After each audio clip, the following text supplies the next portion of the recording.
Hello. I hope you're all having a really good time. Today we're going to take a look at the fixtures that happened today on Saturday, and we're going to visit the Gameweek 27 fixtures as it's time to prepare for the next game week. Next game week is going to be a normal game week, so no more double ups or blanks for Gameweek 27, so we have to be prepared for those scenarios as well.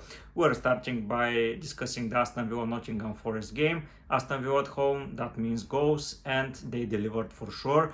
Watkins scored, Douglas Luiz scored 2, and Bailey delivered 1, while Nottingham Forest were back in the game for a while, but it was not long due as Bailey scored and the game was wrapped after that. Douglas Luiz, Watkins and Bailey, the three of them were really amazing this game. The defense of Aston Villa disappoints once again, but every defense at the moment disappoints, I believe, so it's not a thing to be sad about. The next game was Brighton-Everton. Here the owners of Estupinian, me included, we were a little bit disappointed because he was benched. He came on in the 60th minute, but it wasn't enough for anything more than 1 point. Elsewhere, Everton took the lead with a Braithwaite wonder goal to say, and then Gross crossed the ball to Dunk and he delivered almost with the last kick of the ball, so it finished 1-1. Gross once again a really good performer. Mitoma was absent, so that hurt the Brighton attack. Evan Ferguson went out with an injury, so that's a little bit bad for them, but I believe they can recover. They've coped with a lot of injuries this season, so a couple of more won't hurt them. Next up was Crystal Palace Burnley. Burnley were down to 10 men pretty early on, and after that it was all Crystal Palace. Under the new managership, they are playing with 3 at the back with high-flying wing-backs. So Muniz on the right is looking like a pretty good FPL pick. We have to monitor him still, but especially for a cheap wing-back that is playing every minute, he is a good player. He can return a lot of attacking potential and he can deliver crosses and everything seems nice. You scored, Mateta took a penalty, Edward was on free kicks.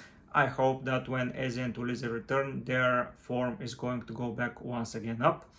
Then it was United Fulham. As already mentioned in previous videos, when Bassi and Iwobi return, Fulham will look like a different beast, and they for sure did. Both of them scored the goals this week and they almost kept a clean sheet without Polinia, we have to add, but it was a rebound from Bruno Fernandes' shot and then Harry Maguire scored.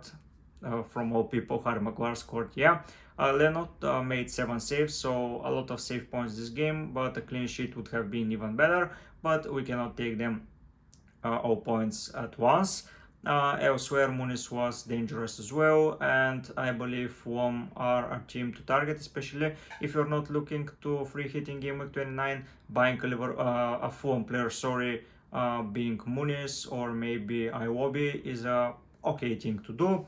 Then it was Bournemouth against Manchester City. Haaland missed a couple of chances. Foden scored. In my opinion, Foden and John Stones were the best Manchester City players on the field. Bournemouth, nonetheless, were good, so I liked how they played. Solanke was dangerous, Semenyo was dangerous. They just lacked a little bit of end product that cost them a lot, but there are good signs when good fixtures are coming, so investing in Bournemouth seems like a reasonable thing to do, especially with the double up in game week 28. And the last game was Arsenal-Newcastle. Arsenal were firing on all cylinders once again. The loss against Porto in the Champions League meant nothing for them. They scored 4 goals. They almost kept a clean sheet, but at the end they conceded. It was a goal after everyone from the main squad in attack was substituted with a reserve player. But yeah, 4 goals. Saka scored once again, and we had a lot of players on the score sheet. The defenders didn't score, so no Gabriel or Saliba goals this time around, but when they score they get the 3 bonus, so maybe when they have a cheeky hard game it's going to mean way more when they score. Now looking at Game Week 27's fixtures, I see that Chelsea, Spurs, Liverpool and Luton are back to the fixture list. I can pinpoint the Sheffield versus Arsenal game as a good game to target. If you're not owning at least 2 Arsenal players, you have to fix that immediately. For me, owning 2 players from Arsenal is a must. If you can fit in a third one, even better, but let's say 2 as a good number. Then Burnley and Bournemouth face against each other. Burnley need points, but I believe Bournemouth will be flying high after the performance against Manchester City, and they're going to take the 3 points. So players from Bournemouth are good investments as well. I would invest in Swanke. I already did in my FPL team. You should do that as well for yours, because in Gameweek 28 he's going to have a double up, and it's against Luton and Sheffield. Yes, I believe so. Let me check with certainty. So if we go to the next week, yeah, it's Bournemouth Sheffield, and then it's Bournemouth Luton. So 2 home fixtures against struggling sides. It's going to be a good thing to own a Bournemouth player, especially their talisman.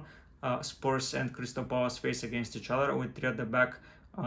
Crystal Palace are way more attacking, but they are going to be leaky in defense, especially with high-flying wingers such as Kulusevski, Son, Richarlison, Maddison from the back. So I believe owning a Spurs player here is a good thing to do, especially if you're not free hitting in Game Week 29. Spurs are going to have a fixture, so if you own KDB and you are annoyed by his lack of minutes in the last 3 fixtures, you can go immediately to Heung-min Son. That's going to be a great investment in my opinion, and that's the transfer that I'm most probably going to do. But after a long research, I will say to you during the week what my transfer plans are. There is a Manchester derby, so there's going to be a hard game. Højlund is out for Manchester United, so I expect another clean sheet for Manchester City, but owning 3 players from City, in my opinion, is going to be too much. Foden and Haaland at the moment seems like a reasonable thing to do, especially if you own a 3rd player in, it's a defender being Ederson, Diaz, Ake, Walker. I believe it's a strong hold. If you own KDB, it's hard to say, but I'll be most probably selling.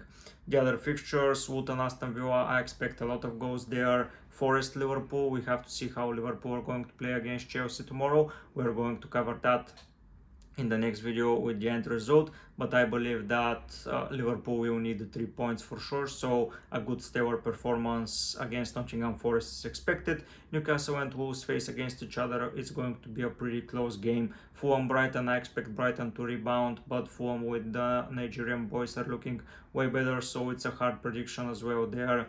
Everton West Ham is a hard prediction as well. Everton, I believe, are in a better position than West Ham. West Ham are still to play this week, but they are not looking too good. And the final game is Brentford against Chelsea. We have to see if Ivan Toney is going to be as detrimental in that game as usual. But yeah, a lot of fixtures that can be hardly predicted.